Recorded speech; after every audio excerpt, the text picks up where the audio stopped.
Bom, boa tarde a você, Patrícia, é um prazer estar aqui. Boa tarde a todos os ouvintes. De fato, nós estamos mais velhos, mas a notícia boa é que somos mais mulheres do que homens, né? A gente, no estado de Santa Catarina, assim como no país, a gente tem um percentual maior de mulheres quando comparado aos homens, e a expectativa é que isso não só continue assim, como aumente ainda mais a população feminina, porque a gente tem uma longevidade maior de população feminina. Então, estamos mais velhos e somos mais mulheres na população catarinense e brasileira.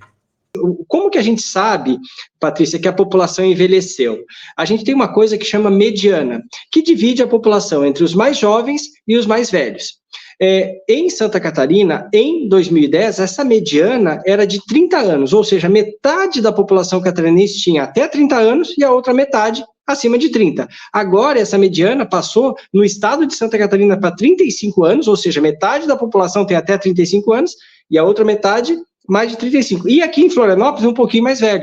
A mediana é 36. Então, metade da população tem até 36 anos. E a população de 60 anos ou mais aumentou, e aumentou em 80% aqui no estado. E só mais um dado interessante, lembra que você estava falando dos velhinhos com mais de 100 anos de idade? Aqui em Florianópolis, nós temos 83 pessoas centenárias, com mais de 100 anos. É a cidade em Santa Catarina que tem o maior número de centenários. Então, tem muita coisa, a pirâmide etária mostra esses vários aspectos do estado e da capital. Voltando à questão, porque sempre quando o Roberto vem aqui, a gente comenta sobre isso, sobre a importância, porque muita gente desconhece a importância do censo. Tá, mas para que eu preciso dessas informações? Galera, é muito importante. Eu queria que o Roberto, mais uma vez, comentasse sobre isso, porque essa informação é vital. Galera, estamos cada vez mais idosos, então muita coisa tem que modificar, inclusive com relação à sua aposentadoria, sobre o mercado de trabalho. É por aí, né, Roberto? Exatamente. Então, assim, a pirâmide etária é fundamental. Então, a gente divulga população de 0 a 4 anos, de 5 a 9 anos, de 10 a 14 e assim por diante. Então, a gente percebeu que essa faixa etária ali, aqui em Santa Catarina, até 34 anos, esse conjunto de pessoas diminuiu. Sobretudo ali de 0 a 4 anos e de 5 a 9, que é uma idade ali da creche e do ensino fundamental 1, essa população diminuiu muito. Então, isso quer dizer que para o planejamento de novas creches, novas escolas de ensino fundamental 1 e 2, esse dado é importante. Por outro lado, no topo da pirâmide, acima de 60 anos, nós crescemos e crescemos muito. Sobretudo aqui em Santa Catarina, no Rio Grande do Sul, por exemplo, é o estado que tem o maior índice de pessoas com mais envelhecidas. Essa mediana é mais alta do país. Mas Santa Catarina também, os estados do Sul, têm uma população jovem muito pequena e uma população acima de 60, 65 anos, maior.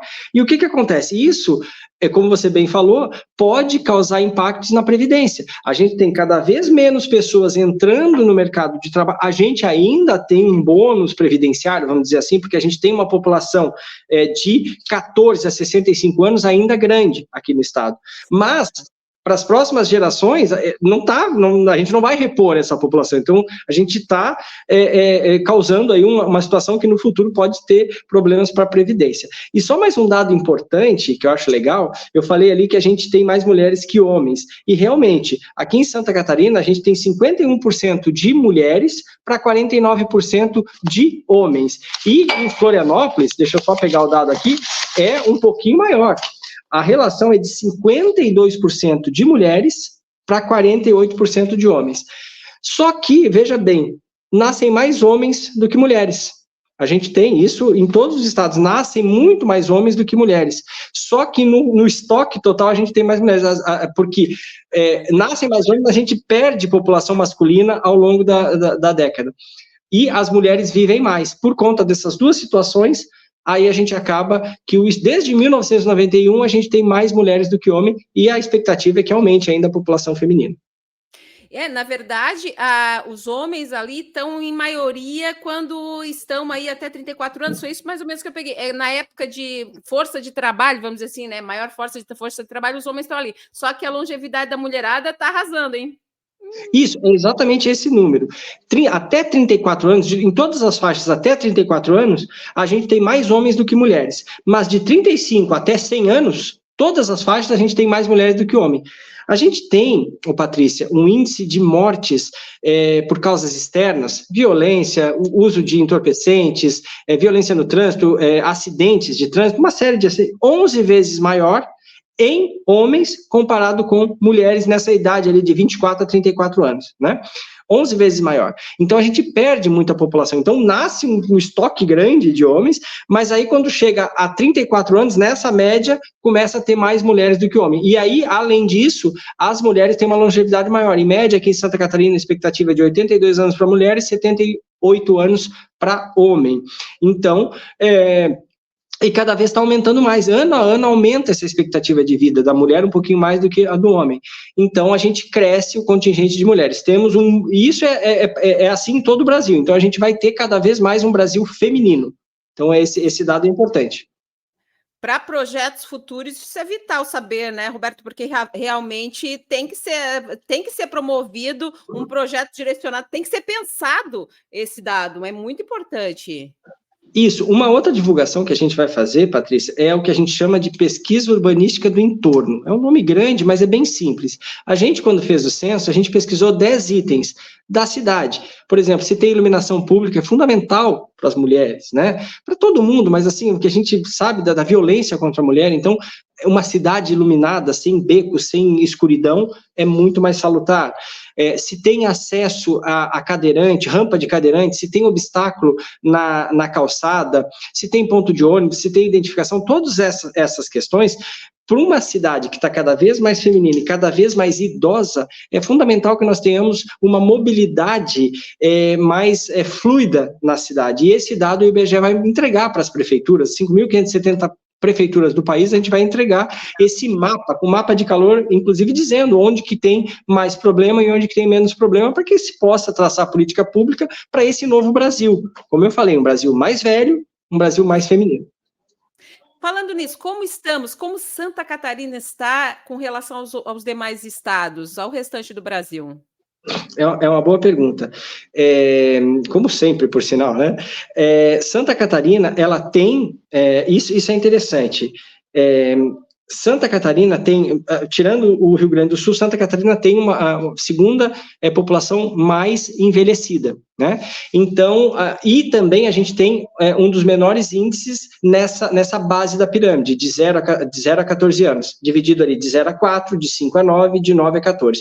Então, esse estreitamento é muito, muito grande, porque a gente tem uma taxa de natalidade muito pequena aqui em Santa Catarina. E quando a gente vai subindo, e subindo mesmo, o sul do país tem uma população mais envelhecida, seguido do sudeste, do centro-oeste, do nordeste e do norte. O norte do país é a região do país que nós temos a população mais jovem.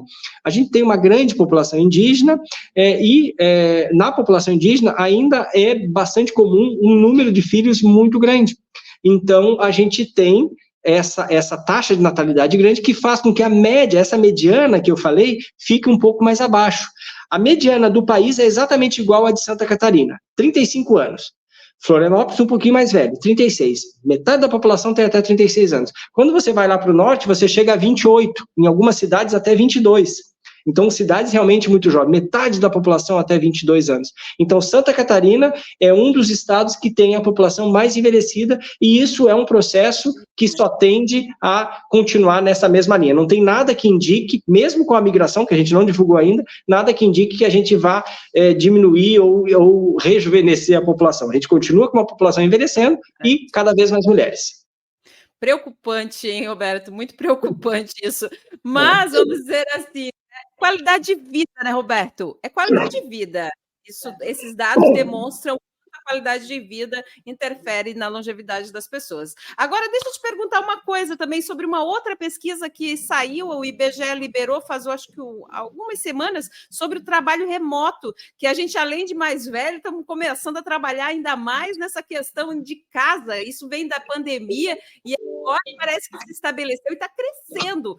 Isso é para quem é mais velho, eu acho que até é melhor, porque facilita a vida das pessoas. Eu achei muito interessante porque você que está ouvindo aí, o IBGE mantém pesquisas constantes e essa do trabalho remoto foi uma delas, mas o IBGE, gente, trabalha o tempo inteiro. Então comenta aí, Roberto, fala aí para o povo. Isso, a pesquisa que você está se referindo, realmente a gente divulgou faz pouco tempo, é a PNAD contínua. Como o próprio nome diz, ela é contínua, e obrigado por lembrar a população que a gente está sempre em campo, e essa PNAD contínua, ela tem alguns suplementos, que são algumas informações fora o que ela faz normalmente, que é emprego e renda. E a gente vai lançando, e a gente lançou, nessa semana que passou, essa questão do trabalho remoto, e mostra realmente que o trabalho remoto, ele veio para ficar, vem da pandemia, e ele pode sim, como você bem falou, ser uma saída para essa questão da longevidade, quando a pessoa já está com mobilidade mais reduzida, ou eventualmente a pessoa já está aposentada, mas ela pode voltar para o mercado de trabalho, desde que seja trabalhando remotamente. Isso pode acontecer. Então, de fato, a pesquisa mostrou que a gente teve, né, desde 2020 para cá, um aumento. Claro que em 2020 e 2021, no auge da pandemia, a gente tinha mais gente trabalhando remotamente do que temos agora. Só que, quando a gente compara agora, 2023, com antes da pandemia, a gente tem muito mais gente trabalhando remotamente, seja no híbrido, seja no 100% remoto, do que nós tínhamos antes da pandemia. Então, é um novo mundo do trabalho, né? E talvez seja uma das saídas para essa questão aí da maior longevidade. E estamos sempre em campo fazendo esse trabalho. Inclusive sobre isso, sobre o IBGE sempre estar em campo, gente, olha bem, o IBGE está em campo e eles têm todo code, né, Roberto? Para você ficar ligado, porque às vezes as pessoas não dão atendimento, não sabem, mas já passou o censo? O que esse cara está fazendo aqui? Muito boa essa sua colocação, porque realmente, já passou o censo, esse cara que está aqui na minha frente, que pesquisa é essa? E a gente está em campo agora com duas pesquisas importantíssimas, a PNAD contínua e a PNDS, já vou falar um pouco sobre ela, Pesquisa Nacional de Demografia e Saúde. E realmente, a gente tem ido a campo, mas o nosso pesquisador, ele continua com colete do IBGE, eventualmente com boné, e ali no colete tem o nosso 0800 721 8181. 0800 721 8181. Se não anotou, entra no nosso site, tem lá o número. Se você tem alguma dúvida, que a pessoa que está na frente da sua casa é um pesquisador do IBGE, basta ligar para esse número, que por sinal está escrito no colete do nosso pesquisador, e identificá-lo com o nome ou o número da matrícula e saber se aquela pessoa é de fato um pesquisador do IBGE. E essa PNDS, que eu falei, Pesquisa Nacional de Demografia e Saúde, ela está em campo desde o dia 9 de outubro, agora, e vai até 31 de janeiro. Ela pesquisa dados sobre a saúde reprodutiva da mulher e do homem em idade fértil. Homens de 15 a 59 anos e mulheres de 15 a 49 anos. É uma pesquisa muito importante, que visa identificar como que está a saúde reprodutiva da mulher. Inclusive, a gente vai verificar essa questão de violência psicológica, sexual e física contra a mulher, a questão se teve ou não teve algum aborto, seja espontâneo ou não, qual é o método contraceptivo que utiliza, e, finalmente, a questão de identidade de gênero e orientação sexual, que, por sinal, o censo não pesquisa identidade de gênero e orientação sexual, e essa pesquisa vai trazer qual é o quantitativo de pessoas LGBTQIA+, e outros. Então, a gente está aí, estamos trabalhando cada vez com mais informações e a gente está sempre à disposição para passar essas informações para a população. É isso aí, gente. E uma pesquisa vai complementando a outra. Eu não sei se você se tocou, mas uma pesquisa, o IBGE vai e pega um dado. Ele precisa de mais informações, então ele direciona. É muito importante você participar. Como o Roberto falou, entra no site IBGE Santa Catarina, Dr. Google responde, e você também tem um QR Code no colete da pessoa. Todo mundo tem um celular, gente. Bota lá o celularzinho no QR Code, com certeza você vai ter, né, vai saber se realmente sobre a seriedade de quem está ali na sua frente. Roberto, acrescenta mais alguma coisa? Sim, só essa questão da PNDS, se você me permitir, eu queria alertar a população que a gente faz, enfim, é saúde reprodutiva, então é uma série de perguntas, de certa forma, sensíveis. Então, para que não haja qualquer constrangimento para a pessoa jovem de 15 até 49 anos por causa da mulher e 15 a 59 anos para o caso do homem, para que não haja qualquer constrangimento, se for, a gente sorteia, é um aleatório ali na residência da pessoa, se quem vai responder vai ser um homem ou uma mulher. Se porventura o sorteio caiu uma mulher, para falar sobre saúde reprodutiva, métodos contraceptivos e etc., quem vai fazer a entrevista vai ser uma pesquisadora do sexo feminino. Se da mesma forma quem for sorteado vai ser um homem, é um pesquisador do sexo masculino. Isso tudo para diminuir essa questão, assim, para mitigar um pouco qualquer tipo de constrangimento. Todos os nossos técnicos foram treinados devidamente para enfrentar essa situação, e a gente pede, por óbvio, que a população responda que o maior beneficiário é justamente a população. Com certeza, porque mudou muito a nossa sociedade. Se você der uma olhada na pirâmide que o IBGE montou, gente, mudou totalmente o formato e a gente tem que modificar a nossa forma de viver. Mudamos, a população mudou e a gente precisa enxergar novos rumos. É por aí. E o IBGE é importantíssimo na formatação de novos projetos, justamente direcionado a isso. Roberto Kern Gomes, muito obrigada, ele que é superintendente do IBGE aqui em Santa Catarina. Seja muito bem-vindo. Sempre. Muito obrigado mesmo, obrigado por ajudar-nos a divulgar as nossas pesquisas. Imagina, a gente está por aqui. Então, por isso eu não vou dizer adeus, eu vou dizer até logo. Próxima pesquisa, venha. Estarei aqui. Um abraço. Um abraço a todos. Grande abraço. Tchau.